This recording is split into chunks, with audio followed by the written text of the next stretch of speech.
Hey guys, today is September the 17th and I am doing my cool flowers for the fall. And I have seeds here. I'm gonna go through, it's not a lot. I just got this Larkspur from Johnny's. This is the dark blue Larkspur out of the freezer just now. It's been in the freezer for 2 weeks, so I'm ready to plant that. Direct sow. All of these are going to be direct sown in my raised beds. I also have bachelor buttons. These 1, 2, 3, 4. These 4 were bought at the Dollar Tree. Very inexpensive, and you hear a lot about the Blue Boy bachelor's buttons. You could get it at the Dollar Tree for $4. I also found these Pennington, which I really like Pennington. They seem to have a lot of seeds in them. I found this at, it was either Home Depot or Lowe's, one of the two. I believe it was Home Depot. I bought 2 of the bachelor buttons. They didn't say a name on it, but they are blue. And I got 1 package of bachelor buttons, double mix color. This is Page's seeds, so it's a mixture of all the colors. I do like the tall. This is 2 to 3 feet. All of these are 2 to 3 feet as far as the bachelor's buttons. So that's what I have there. And I have Sweet William. Now I'm trying to remember if Sweet William is something I can do now or later. I believe I can do these now in the fall. And I don't believe that it's something that I have to do in the early spring, but I'm going to double check before I do that. But it is a biennial, it says, but I've heard lots of people say that they've grown Sweet William and it parentalizes, I guess that's the word, but it comes back and then it drops its seeds, and so you're pretty much having it all the time. And I don't mind that because I think Sweet William is very sweet. And one more thing that I have is the cover crop. I have 1 bed that I'm going to add a cover crop. This is hairy vetch.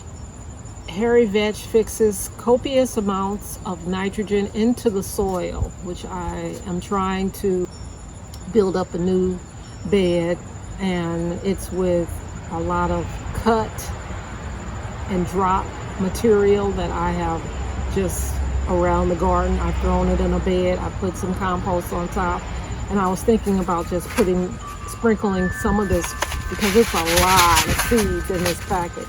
So I'm just going to sprinkle some on top, water it in, and let Mother Nature take care of the rest. So yeah, that is what I am planning to do today. And also another thing that I had in mind was I removed a patch of lattice which was screaming at me because it was white, and I wanted to put in place of that lattice. I have just a piece of fencing that I'm not using anymore, and I want to remove a bunch daylilies. I really don't want it in that area anymore, and I'm thinking about doing something else in that area. That is the plan. Sow my seeds, fix that garden section over there, take out all those daylilies, and we'll see what happens after that. What is chop and drop? I've heard this phrase thrown around YouTube, and you just, you hear stuff like this, but you never really get a really good feel of what it is.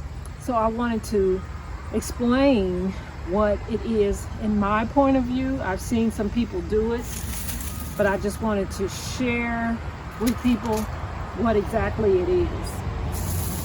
Just recently, I removed my zinnias from the raised beds, beautiful zinnias, I just recently started a new raised bed, and instead of throwing this stuff away,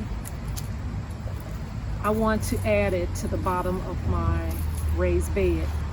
You can sort of look at it as a hugelkultur method, but it's basically you're chopping the zinnia stems up and you're keeping it at the bottom of your raised bed. So I'm keeping the ends of the zinnia flower, putting that in a little bucket, because I want to save these seeds. But the rest of the stem, I just want to chop it.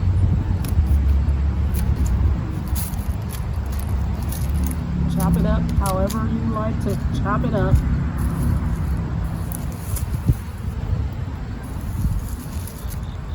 Keeping the zinnia flowers.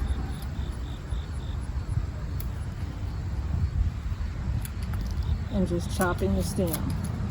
Chop and drop. Now, I'll show you where I drop it after I'm done with this process. It's pretty simple, but this adds nitrogen to your soil.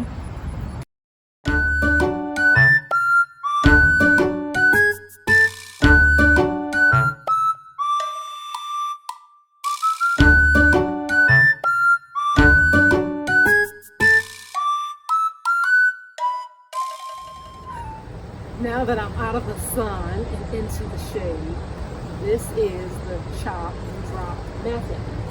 So I'm just making sure everything is pushed down in my bed. Like I say, this is a new bed. The snow's gonna sit on this, the rain is gonna sit on this, ice, whatever. What's gonna happen over the winter will all be on this. But I'm going to put this soil that you see, I'm just going to spread it on top, and I'm going to also add some compost that I already had made. I'm going to add that to this raised bed, and then it'll be done for the season. And I may even use a cover crop. This is quite a fun thing to do. I mean, if you just walk around your garden, if you see leaves or something that's dead, cut it off, grow it, chop and drop it right into your beds, and you will be surprised when the spring hits and you go down to feel your soil.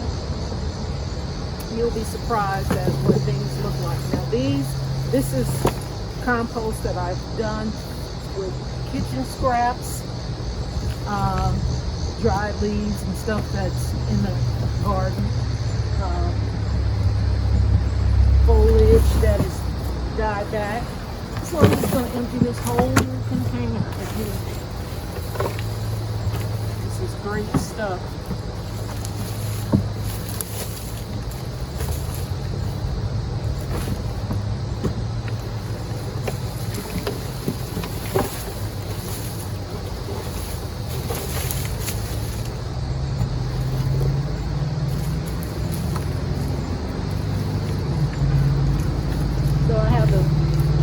Drop method in here. I have compost in here that I've already started indoors. Here's some eggshells. I have stuff that I put in here is unrecognizable, and avocado shells, all kinds of things. That's the beauty of compost. It just breaks down and it helps your soil tremendously.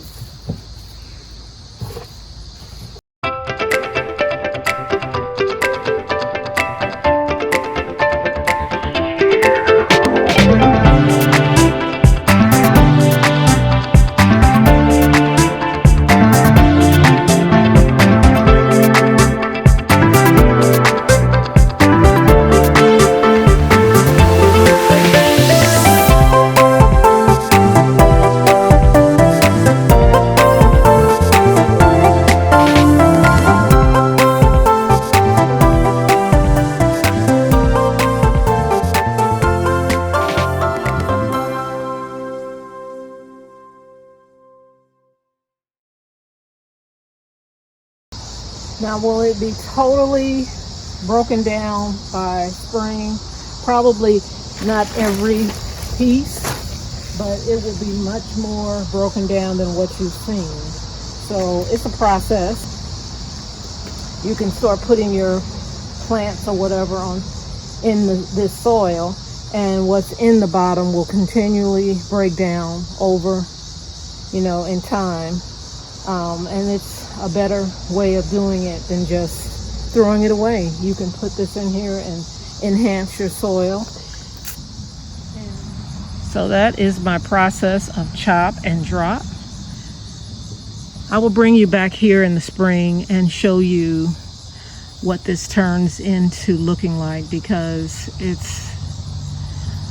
it's just the compost method, but it's an easier way of doing it. You can just put it right in your bed instead of putting it in a compost pail like I did do.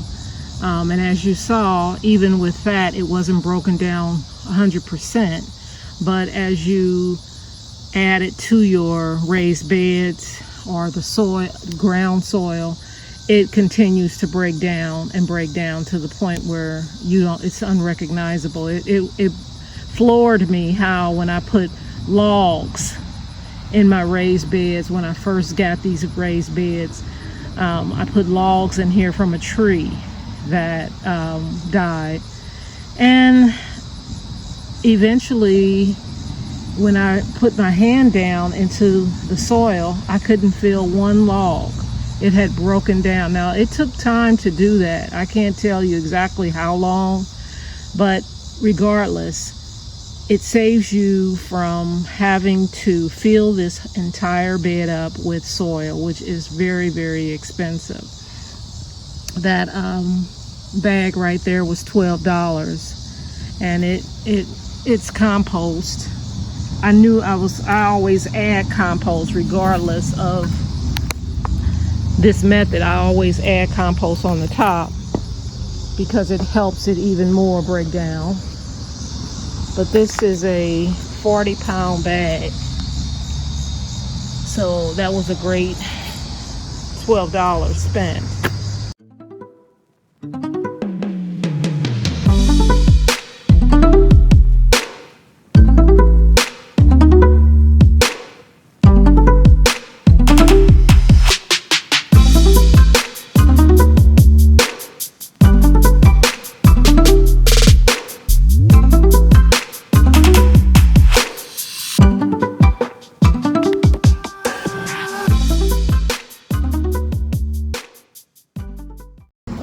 Thing I'm going to do is remove these hollyhock leaves, leave the taproot, because this is going to fall off anyway, just like this stuff. I'm just going to clean it up. It looks a mess. I have some daffodils that I can plant in over here with the hollyhocks when they come up. I really don't have a place in the garden to put them, so I'm just going to put them down in here.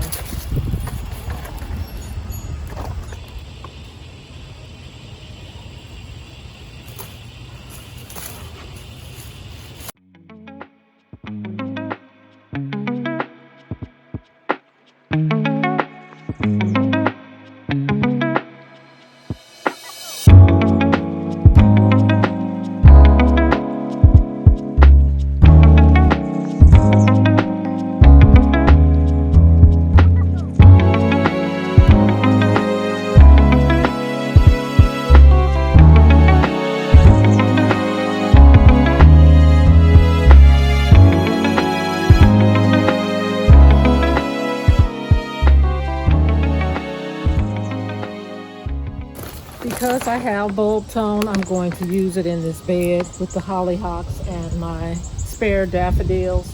So I'm just going to distribute this into the bed.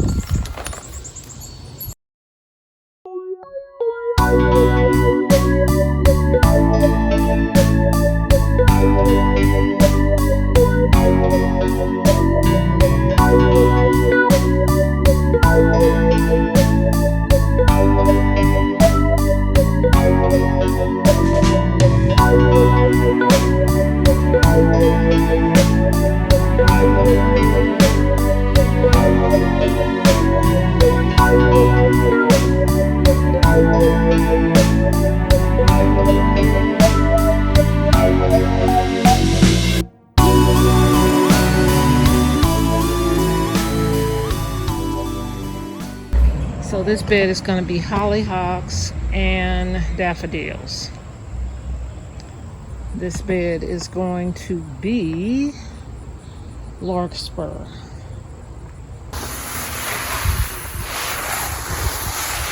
I'm using plant tone in this one. Plant tone.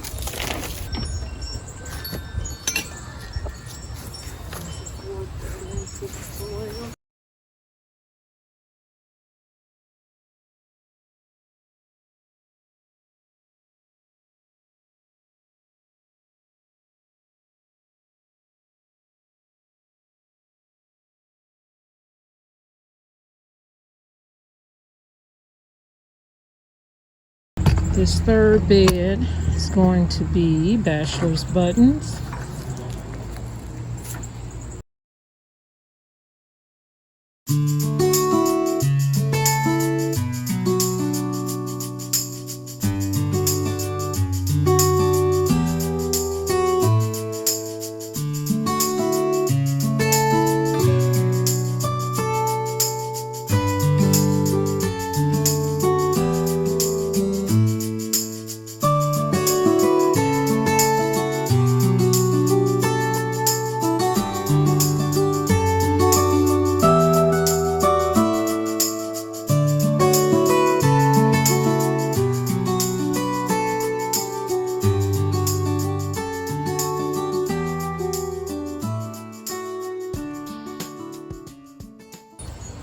Third bed done.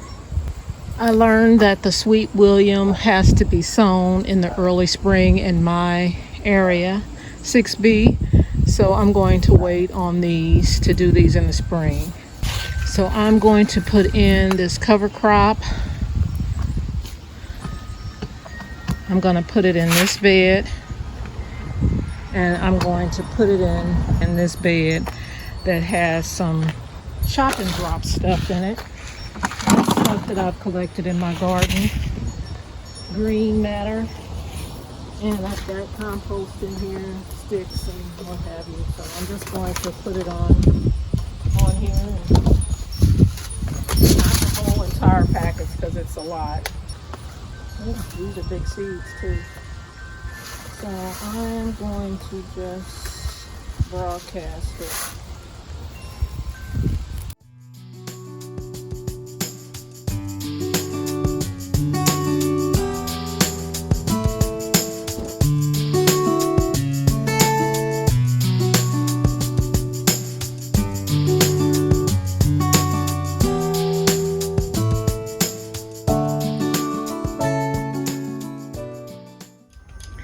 Hey my garden friends, just wanted to share some updates of what's going on in my flower garden. Look at the updates. An echinacea here, this powwow white. I have this little can here because I'm always picking up scraps and I need a place to throw it, and that's just there for now. I've added the hairy vetch and I've just put down some flowers that are put in here just to hold it over throughout the winter. So those are perennials right here. And I have an autumn joy sedum there. And this is still looking so beautiful. Loving it so much. I showed my hollyhocks. I cut them back a little bit. They look so much better. They're loving this area. And also, I forgot to mention, and now all of the beds are hooked up with drip. I'm so excited. Everything has drip. This is the Larkspur. It is a little late for germinating, but it will definitely be up. There are some that are starting to come out. And over in this bed, I have some more hairy vetch. And I also put in here to winter over. These are false spirea. It is a beautiful plant. And over here is my bachelor's buttons. And I also doing the same thing, holding those plants over for the winter. So yeah, this is what's going on, what's growing on in the garden. My rose is looking beautiful on the trellis there. That Rose of Sharon is not even mine, it's my neighbor's, but I love the fact that it is just looking so beautiful right there. So this is just what's going on in the flower garden. I'm loving that little sound from the wind chime. Look at this rose. It is just beautiful. It has just blossomed. Look how much it has grown. And this is the rose that a friend of mine gave me at my garden party. And man, I sure wish I had got a picture of it before I put it in here. And on the other side of the arbor is another rose.